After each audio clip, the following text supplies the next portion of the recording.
El capítulo 4 del segundo libro de Nefi en el libro de Mormón es célebre porque su segunda mitad contiene lo que se ha dado en llamar el Salmo de Nefi. Se ha hablado mucho de esta pieza de literatura y de los sentimientos tan exaltados y tan elevados que Nefi plasmó en esas palabras. Pero surge también una pregunta a partir de la lectura de sus sentimientos y de sus emociones. ¿Estaba Nefi padeciendo depresión o una tristeza muy profunda, quizás tan profunda como la que a veces nos negamos a adjudicar a un profeta tan grandioso como es Nefi? Escucha Dominical, un podcast sobre espiritualidad, inspiración y fe. Reflexiones, comentarios, experiencias y mucho más. Si eres miembro o amigo de la Iglesia de Jesucristo de los Santos de los Últimos Días, este podcast es para ti.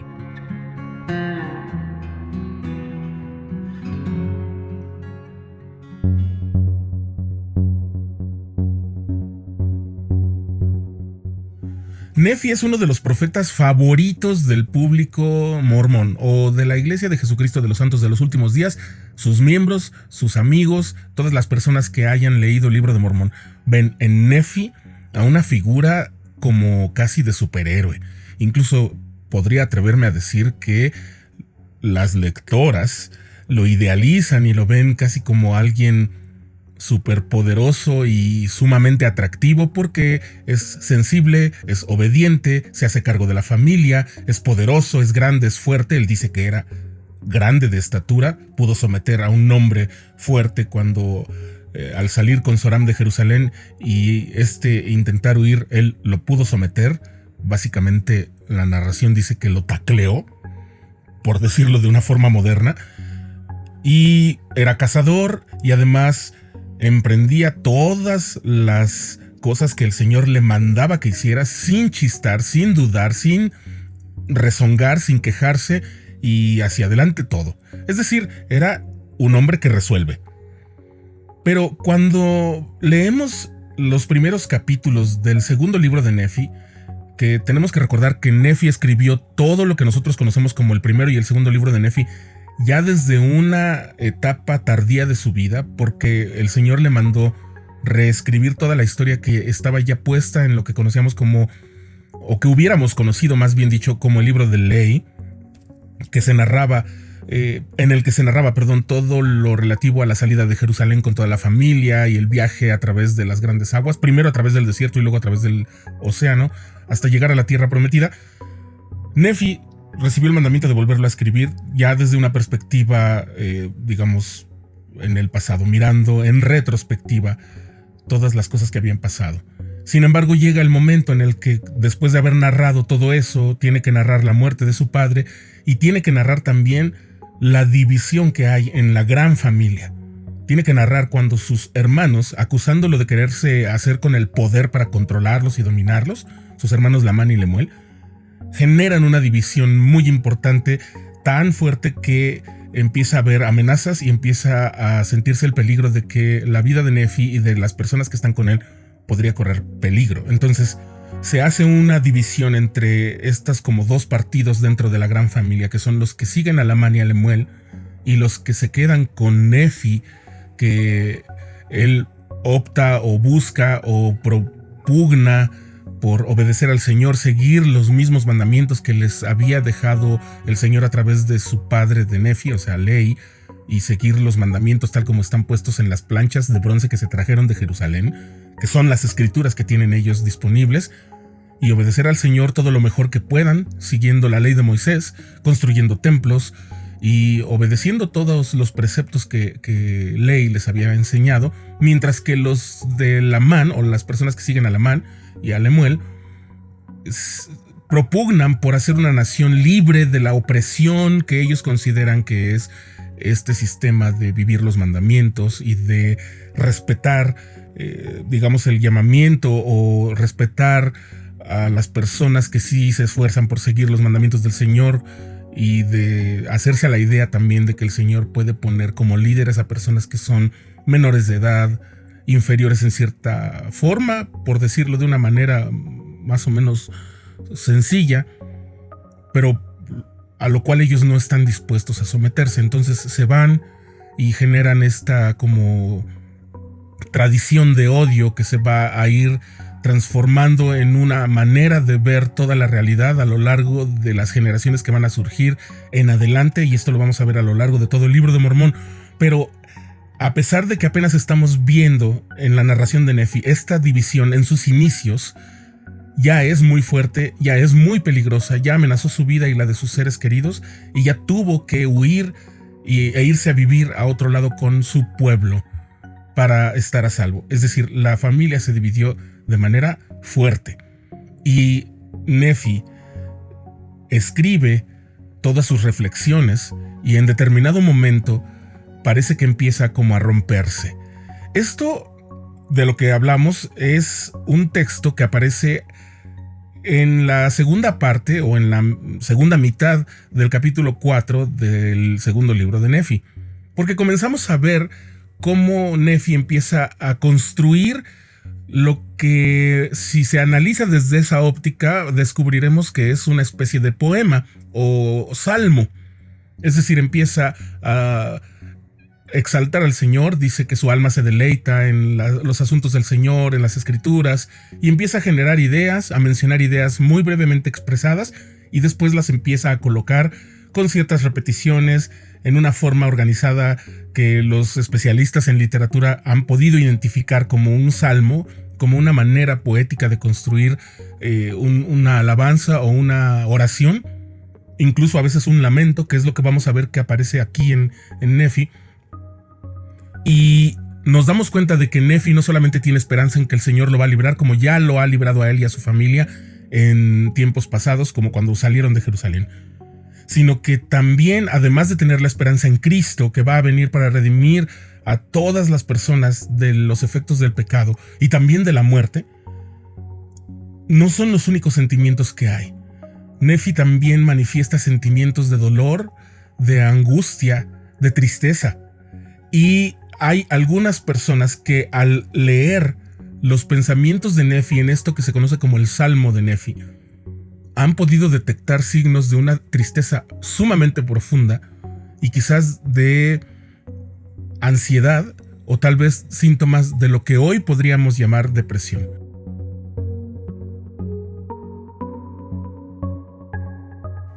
Lo que se conoce como el Salmo de Nefi comienza en el versículo 16. Después de que narró Nefi la muerte de su padre, la división que hubo con sus hermanos, y de que explica de manera muy escueta y quizás algo confusa la existencia de dos tipos de planchas sobre las que él graba sus reflexiones. Pero no nos vamos a detener hoy en eso, sino vamos directo a la parte donde dice: «He aquí mi alma se deleita en las cosas del Señor, y mi corazón medita continuamente en las cosas que he visto y oído». Ese es el primer versículo del Salmo, pero después viene con lo siguiente: «Sin embargo, a pesar de la gran bondad del Señor al mostrarme sus grandes y maravillosas obras, mi corazón exclama: oh miserable hombre que soy. Sí, mi corazón se entristece a causa de mi carne, mi alma se aflige a causa de mis iniquidades. Me veo circundado a causa de las tentaciones y pecados que tan fácilmente me asedian, y cuando deseo regocijarme, mi corazón gime a causa de mis pecados. No obstante, sé en quién he confiado». Y luego empieza a construir una especie de consuelo y de discurso de esperanza. Pero más adelante, en el versículo 26 y en adelante, vuelve a los mismos sentimientos. Dice: «¿Por qué ha de llorar mi corazón y permanecer mi alma en el valle del dolor, y mi carne deshacerse y mi fuerza desfallecer por causa de mis aflicciones?» Así se sentía Nefi. Continúa: «¿Y por qué he de ceder al pecado a causa de mi carne? ¿Y por qué sucumbiré a las tentaciones, de modo que el maligno tenga lugar en mi corazón para destruir mi paz y contristar mi alma? ¿Por qué me enojo a causa de mi enemigo?» Seamos claros, no estamos escuchando el lamento de una persona que sea culpable de crímenes atroces. No es ese remordimiento. Más bien es el sufrimiento de tener que lidiar con un estado caído. Pero bueno, vamos por partes. Aclaremos primero que esto del Salmo de Nefi y estas consideraciones acerca de su profunda tristeza no las estoy inventando yo ni son nuevas. La primera persona que llamó Salmo de Nefi a esta parte de su escrito fue un estudioso de las escrituras, un académico, una persona que estudiaba el contenido literario, que estudiaba el Libro de Mormón desde el punto de vista textual, literario, que se llamaba Sidney Sperry. Y él, en el año de 1931, fue el primer santo de los últimos días fiel y activo que obtuvo un doctorado en estudios bíblicos. En 1947 publicó un libro que se llamaba Nuestro Libro de Mormón, en el que aplicó muchos de los métodos y conocimientos que había aprendido a su estudio de la Biblia para el Libro de Mormón. Él amaba y creía en el Libro de Mormón, pero no hablaba muy bien de su valor literario, sí de su valor espiritual. Él decía que el Libro de Mormón fue escrito por hombres, se refería a los nefitas, que eran sencillos y poco sofisticados, que no eran oradores muy destacados, ni escritores literarios muy destacados. Para Sperry, el Libro de Mormón tenía poca belleza literaria sostenida, es decir, poca elegancia literaria, y su verdadero poder venía del profundo fervor espiritual con el que se enseñaban principios religiosos. Por eso el profeta José Smith había dicho que el Libro de Mormón era el más correcto, no el más perfecto, era el más correcto. Es decir, el que con sus principios, con sus enseñanzas, con su texto, uno podría alcanzar mejor la forma de hacer las cosas con rectitud, con corrección, y que se acercarían más a Dios siguiendo los preceptos del Libro de Mormón que con los de cualquier otro libro, ¿no? Bien, a pesar de la versión de Sperry que tenía una consideración más o menos mediana, o que decía que el valor literario del Libro de Mormón no era tan alto, decía que sí había algunos pasajes que eran excepciones prominentes, muy destacados con su valor literario, y específicamente señaló la segunda mitad de Segundo Nefi, y él fue el que propuso llamarla el Salmo de Nefi. Es decir, ahí sí encontró un gran valor literario, elementos que podía identificar que habían encontrado en otros momentos de la Biblia como de alto valor literario, y que aquí los encontraba en esta sección que se conoce como el Salmo de Nefi. Él fue el que primero que todos comparó la cadencia del escrito, su ritmo profundamente religioso, su comparación con la estructura de los otros salmos, los que leemos en la Biblia, y en otros elementos de la tradición judía.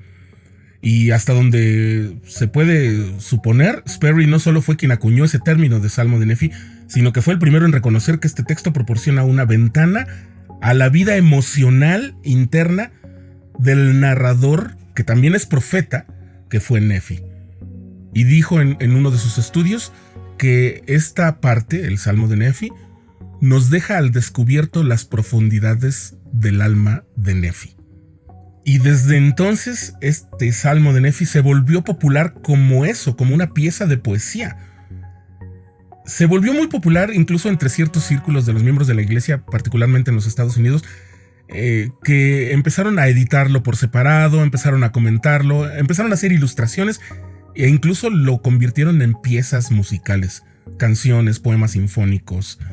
Muchísimos productos culturales surgieron de esta parte del Libro de Mormón que se conoce como el Salmo de Nefi, por su belleza, por su elevado valor literario, no nada más por el valor espiritual. Ahora, hay un académico más reciente que se llama Patrick Mason, que se pregunta cómo es que logró tanta popularidad el Salmo de Nefi si no se parece a otro tipo de poemas muy populares del momento, es decir, de quizás el siglo XX, que fue cuando se empezaron a popularizar estos estudios, y tampoco contiene lo que diríamos una letra muy optimista o muy llena de vigor y de aliento y de alabanza, todo en tono positivo, sino más bien tiende a ser deprimente, triste, algo muchísimo más allá de la nostalgia, porque en ningún momento Nefi demuestra nostalgia por su vida pasada. Esto es algo que nunca vamos a ver. Sin embargo, sí hay mucha tristeza, hay desolación, y hay esta expresión de mis lágrimas bañan mi almohada por la noche. Es decir, Nefi estaba sumido en una tristeza tremenda. ¿Cómo es que, esta es la pregunta que se hace Patrick Mason, cómo es que se vuelve tan popular en una comunidad religiosa que siempre tiende a mirar hacia lo positivo de los eventos futuros y hacia lo positivo que resulta encontrar el mensaje del Evangelio y de la expiación del Salvador? ¿Cómo es que se vuelve tan popular el Salmo de Nefi, que es casi un llanto, un lamento?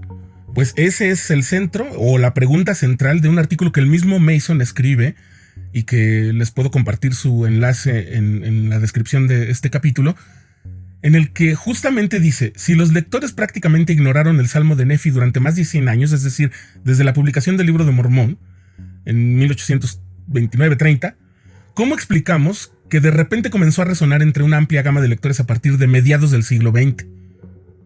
La elevación del pasaje por parte de Sidney Sperry como el único salmo en el Libro de Mormón, claro, seguramente ayudó a prestarle más atención, darle legitimidad literaria, pero no explica completamente por qué tantos lectores recientes han recurrido a esos versículos en busca de consuelo, sanación en medio del desánimo, la depresión y el perfeccionismo, cuando sus antepasados del siglo XIX aparentemente no lo hicieron.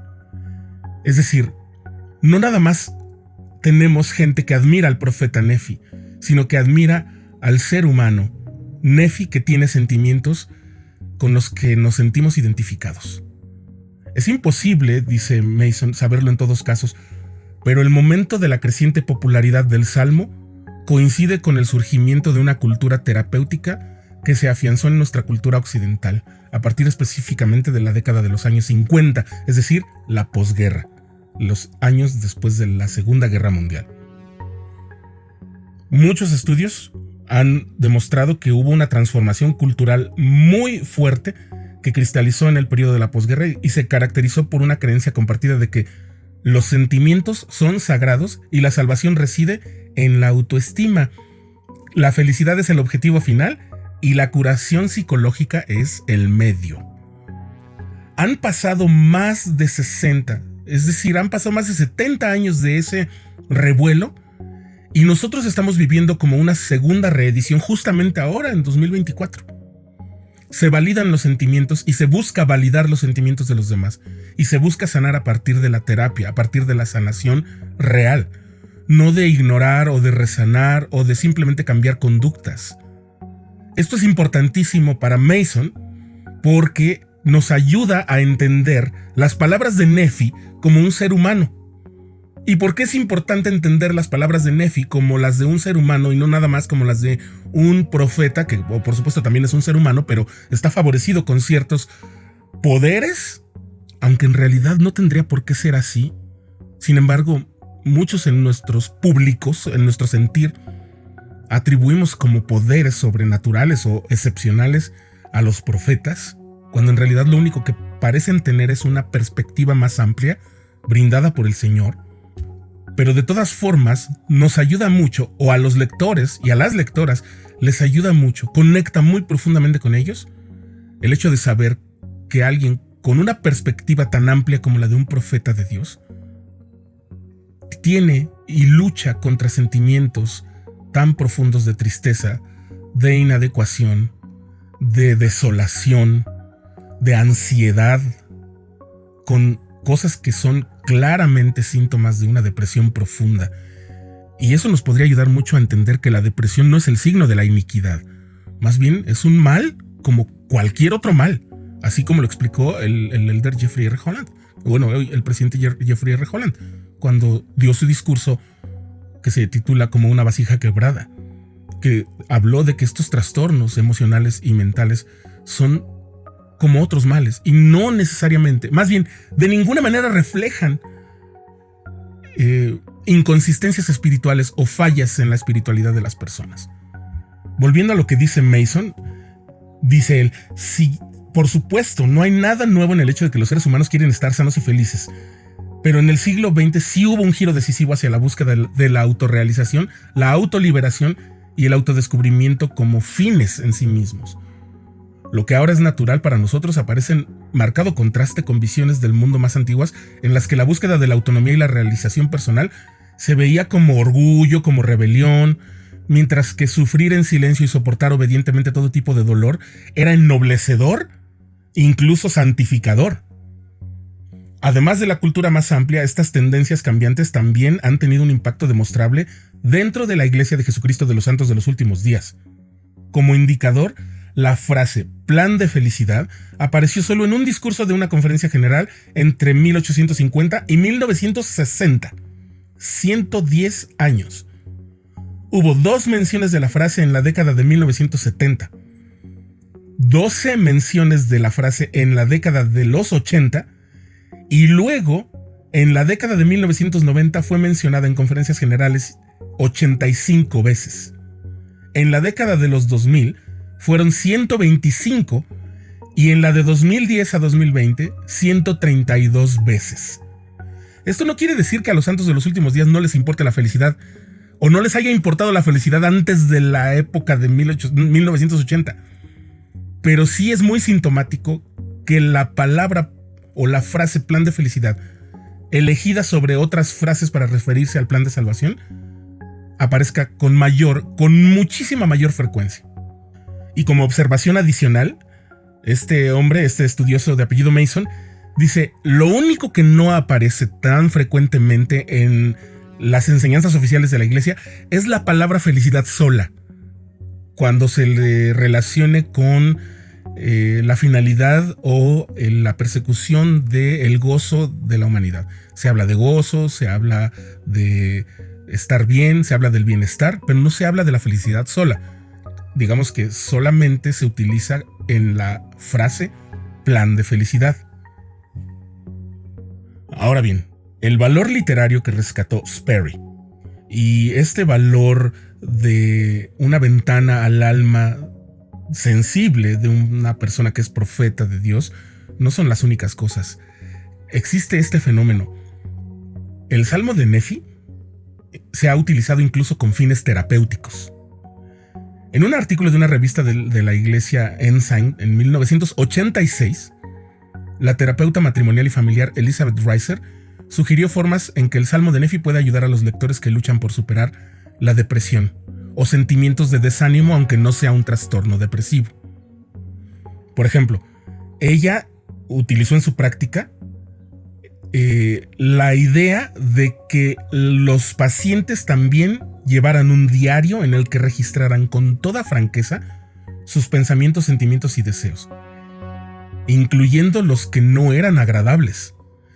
Esa sencilla práctica resultó curativa para muchas personas deprimidas y ansiosas. En su práctica de la doctora Reiser. También señaló cómo a lo largo del Salmo, Nefi dio espacio a sus pensamientos negativos, pero luego los iba como contraargumentando por pensamientos positivos. Es decir, sé en quién he confiado, el Señor me ha librado, etcétera, etcétera. Él buscaba un cambio de mentalidad que lo abrió a la transformación a través del amor de Dios. Nosotros no debemos olvidar que estamos leyendo, sí, los sufrimientos de un profeta, pero también estamos leyendo a un profeta que acaba de volvernos a contar toda su historia de manera positiva. El final, a fin de cuentas, es en cierta forma feliz, aunque no nos puede mentir acerca de que sus hermanos lo abandonaron y lo estaban persiguiendo. Sin embargo, no es un final triste porque él sigue estando bien con el Señor. De manera similar, un artículo de 1978, es decir, unos 8 años antes de este artículo de la Ensign, un artículo que escribió el director del instituto Steve Gilliland parece que podría haberse escrito como más actualmente, ya que considera cómo ayudar a quienes tienen pensamientos como me siento tan inútil, no importa cuánto intente perfeccionarme, me estoy volviendo cada vez más consciente de lo débil que soy, no sirvo, estoy fuera de lugar en la iglesia, no hay lugar para mí en la iglesia, todos allí parece que tienen su vida en orden, pero yo no. Y este estudioso Gilliland sugiere que aquellos que luchan con sentimientos de depresión y desesperación pueden obtener inspiración y guía leyendo, segundo Nefi 4 desde el 16. Es más, los pone a leer desde el primer versículo.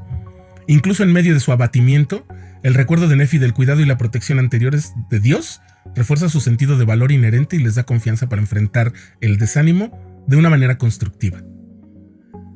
estos sentimientos también se han introducido en el plan de estudios oficial de la iglesia. En Ven, Sígueme, desde el 2020, ya se nos mencionaba que Nefi se sintió rodeado por la tentación y estaba desanimado a causa de sus pecados.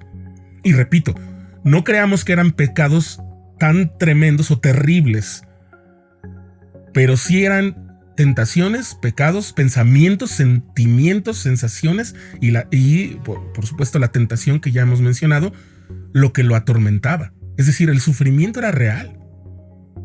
Reconociendo que cada uno encontrará diferentes circunstancias en la vida, el Ven, Sígueme, desde 2020, anima a los lectores a reflexionar individualmente sobre cómo la respuesta de Nefi a sus desafíos familiares, emocionales y espirituales puede ayudarnos a todos a enfrentar mejor nuestras propias luchas para vivir de una manera feliz. Como dice Nefi en el capítulo 5, vivimos de una manera feliz.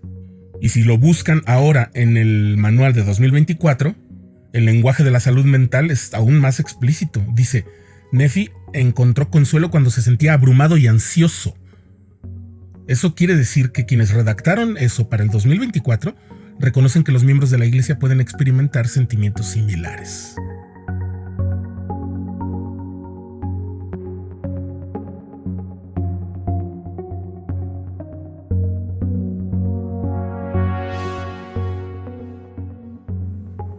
Como podemos ver, el Libro de Mormón nos ofrece ayudas que muy pocas veces calculamos. En esta ocasión, hemos estado hablando de los sentimientos y los pensamientos tortuosos que pudo tener un profeta del Señor.